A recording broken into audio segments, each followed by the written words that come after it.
What's up, guys? Welcome back to Let's Play Gungrave Overdose! So it's time to get the heck out of here, as the laboratory is probably going to self-destruct, as typically secret laboratories in these type of science fiction games do. So, let's get out of here. We gotta go back up the incredibly slow elevator again, while the place is blowing up. And there's a time limit. Of course there's a time limit. Not that we can speed up the rate this elevator is gonna climb.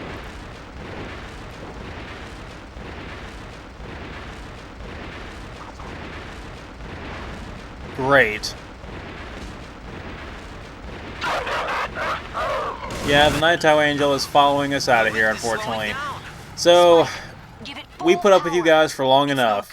You are friends, and you killed us, and we killed you. We are done. Get rid of that thing. If you don't do it soon, you'll get caught up in the explosion. Please, come back safe. Get off my damn elevator.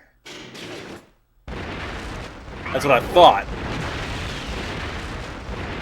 Alright, so that was a nice demonstration of the Tier 3 forward-firing demolition shot there, which is incredibly cool and deals a hell of a lot of damage. We're going to be using that occasionally, but it's not practical to use in most situations, and because of the continuous damage that the Tier 2 one does, that one's more practical for destroying bosses. But yeah, I just wanted to deal a large chunk of damage to him and get him knocked off the platform here. So the idea is just quickly rack up enough demolition shots, because you can only knock him off of the elevator when he's slowing you down. So I was saying, oh, well, there's a way we can speed up the elevator, but he's slowing it down. So as long as we knock him off, then, or them off, I should say, then we'll be able to go back at normal speed. So in order to do that, we have to use a demolition shot. And the boss takes a significant amount of damage from crashing behind us, so that's really where most of the damage comes from. We just need one more demolition shot and we'll have it done. It would have been cool if I could have used that thing as the final hit, but yeah, it just takes too many demolition shots to do it. So even though that wasn't the actual final blow, it'll receive the final blow from crashing and burning there. So finally done. Oh, you've got to be kidding me! It has like a tiny little sliver of health left. There we go. That was rather anticlimactic. And just straight to the end of the stage, just like that. That's a long stage. So, it's worth mentioning now that this Let's Play is now more than twice as long as the original Gungrave Let's Play, and we still have quite a bit of game left to go. I'd expect from a man nicknamed Death. How many years has it been since we've seen each other face to face? I must admit, I'm surprised that an antique like you is still around.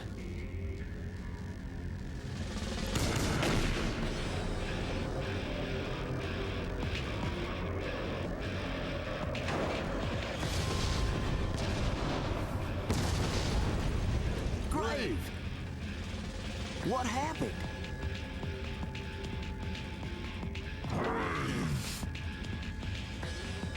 Wait, don't kill him. Well, don't you think this is a wonderful reunion we're having here? What do you say, Juji? Carino! What's happening? Graves' pulse is dropping. He's losing a lot of blood. We've got to get him out of here. Hurry up, Juji.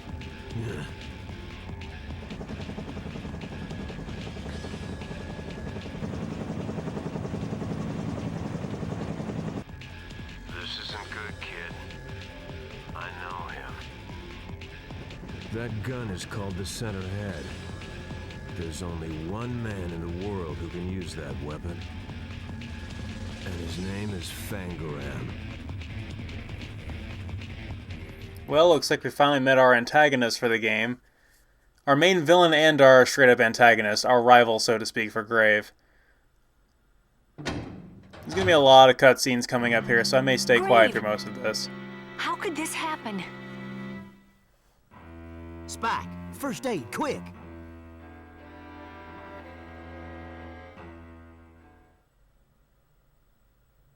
Juji, just what exactly is this Center Head? A three-headed dog named Cerberus is sent to guard the gates of hell. Graves' guns are named Right Head and Left Head, after the Hellhound's right and left heads. But there's still one more head left. The dog's center head. That's Fangaram's weapon. The last gun in the Cerberus series, created by some brilliant madman. The center head is a truly evil weapon. But it was so strong that almost no one could use it. In fact, there was only one. Fangaram. He handled that monster like it was nothing at all. If you judge by pure destructive power alone, he may be the strongest dead man of us all. You seem to know a lot about the dead men and the Necrolization Project.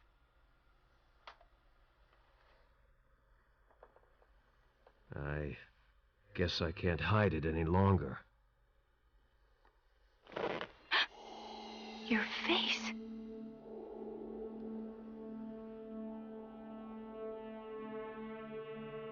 I try not to think about it, but I've been here before. It's been more than 10 years. I made a mistake on a job and I died. When I woke up, I was floating in a strange cylinder filled with chemicals. I'll never forget the face of that kid staring coldly at me from outside the vat. It was Gurino. It was hell. He strapped me to a steel table and dissected me. I don't know how many weeks or months he kept me there, using me for his twisted experiments.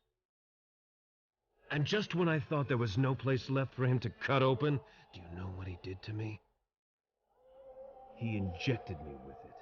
He injected me with an experimental version of seed. Then he just watched me suffer until I finally died once again. But then, how did you... I don't know. When I opened my eyes again, I was in a dump. I was surrounded by garbage and gobs of flesh from Gurino's other experiments. It was my Kuta Baryu meditation practice that saved me. It allowed my body to retain life while appearing dead. I'm half dead man and half seed. And that balance is a very delicate one. But as long as the seed part of me stays under control, I can get by without renewing my blood supply, unlike Grave. But if the balance shifts one way or the other, or if I stopped my meditation, How horrible. I feel like my whole body is being torn apart. I don't know how much longer I can take it. I must have my revenge against the man that did this to me.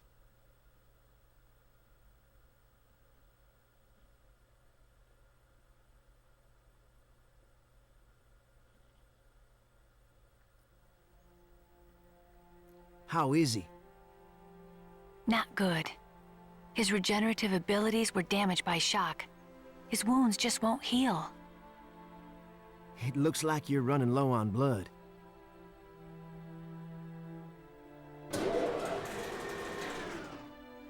Well, dead men are like those Detroit gas guzzlers, except, of course, you need to keep filling them with blood, not with gasoline. Huh. Where on earth did you get so much blood? Well, what's the big deal? People give blood all the time. Don't you know anything? You think they'll just give it to you if you say you need it to give a transfusion to a corpse? Blood is the same as any internal organ under the law. You can't buy it or sell it.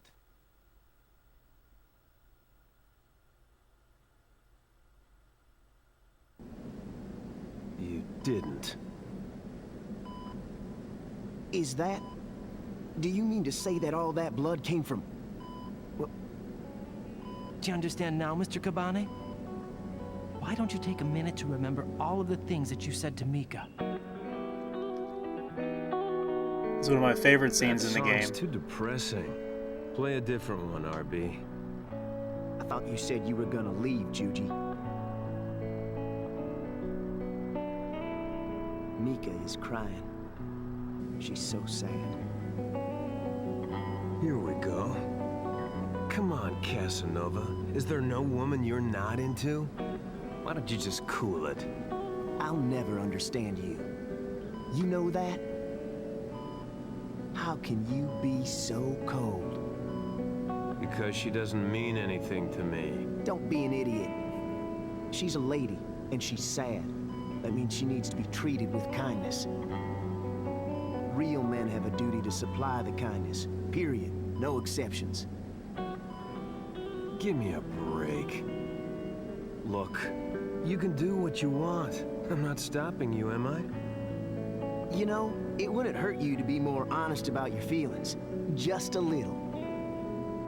Still don't see why I should care about that girl. I like Billy's little guitar rendition of the song from the anime like that. Mika. No, Mommy! Mommy, I can't go by myself! Don't leave me, Mommy! Mika, please, listen to me.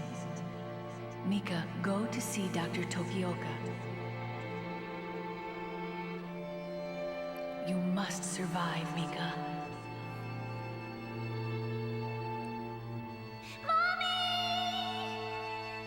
Never give up.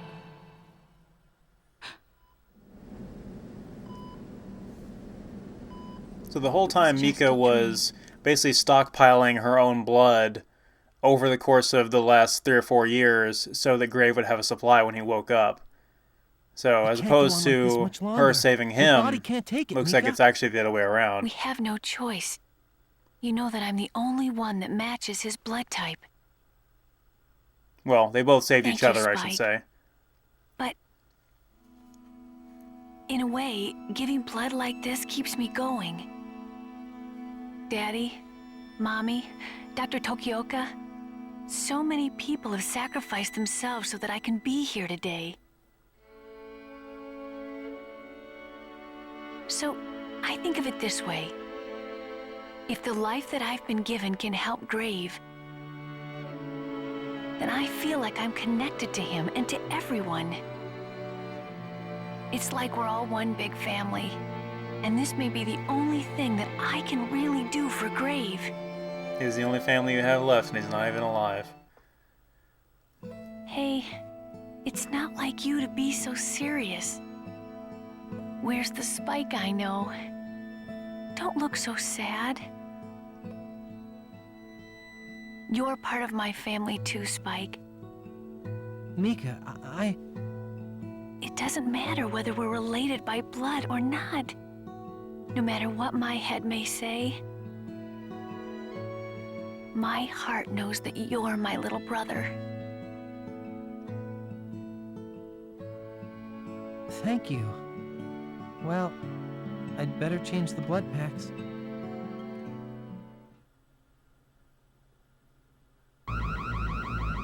Mika! Graves' blood pressure is dropping. His regeneration function is resetting itself. There isn't enough blood to last until his system has completely reset. Connect the bypass to me. I'll give him a direct transfusion. You can't. That's suicide. But I have to try. I just hope I have enough blood in my body to last until the reset is complete.